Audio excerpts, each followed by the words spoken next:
2015 archaeological survey of India கீழடிய அகழ்வார் ஆராய்ச்சிக்கு உட்படுத்துவதற்கு சம்மதம் தெரிவிக்கிறாங்க. இது வெறும் புரட்டுக்கு சம்மதிச்ச அவங்க பிற்பாடு இங்க கண்டுபிடிக்கப்படுற விஷயங்கள் ஒவ்வொன்றும் தென் இந்தியாவுடைய ஒரு மிகப்பெரிய வரலாற்று பொக்கிஷமா கீழடிய கருதுவதற்கு காரணமா அமைஞ்சது. அவங்க வெறும் கோவிலோ ஏதோ ஒரு அரண்மனையோ கண்டுபிடிக்கல. அவங்க அங்க கண்டுபிடிச்சது நன்கு கட்டமைக்கப்பட்ட ஒரு நகரம்.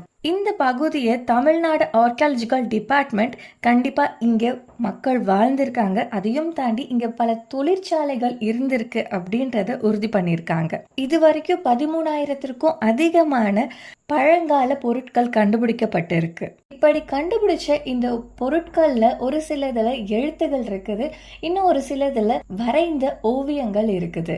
இந்த எழுத்துக்களை ஒப்பிடும்போது இது தமிழ் பிரம்மி அல்லது தமிழ்னு அழைக்கப்படுற ஒரு